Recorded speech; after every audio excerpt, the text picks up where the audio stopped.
Good afternoon. My name is Ioan Neamt. I sit as a judge at the County Court of Maramuresh in Romania, and I'm the editor-in-chief of the Family Law Review, one of Romania's most important law reviews. I am delighted to invite you to the 10th World Congress dedicated to the rights of children and adolescents, which will take place this year on November 14th and 15th at the Sapienza University in Rome.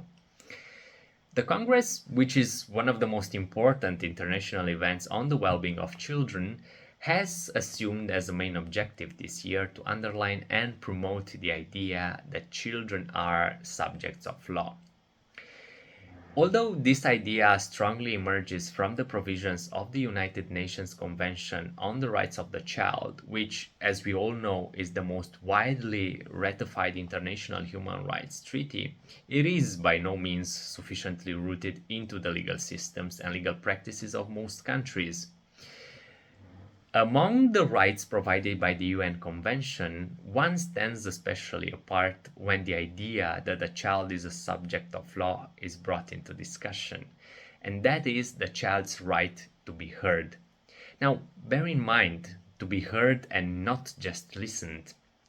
In this regard, the Convention states that the child should be heard in any judicial or administrative proceedings which may affect him or her, of course, in a manner consistent to the rules of the national law.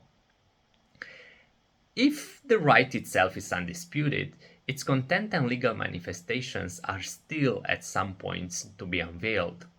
For example, there are still some problems that arise when having to answer to questions like, what are its purposes? Should the child be heard in all judicial proceedings?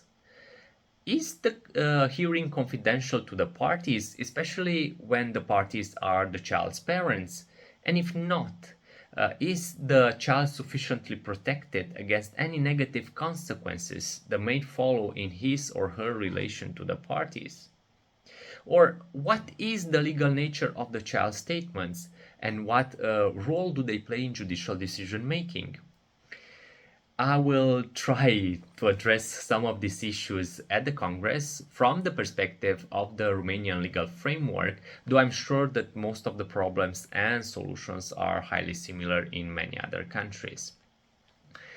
In the end, I would like to express my gratitude to Professor Vincenzo Barba, the President of the Congress, and of course to all the other members of the Scientific Committee for accepting me as a speaker at the Congress. So, join me and many other legal scholars from around the globe on November 14th and 15th at the Sapienza University in Rome, where we will set on a quest together to discover what it means that a child is a subject of law, and more important, what consequences follow from that idea.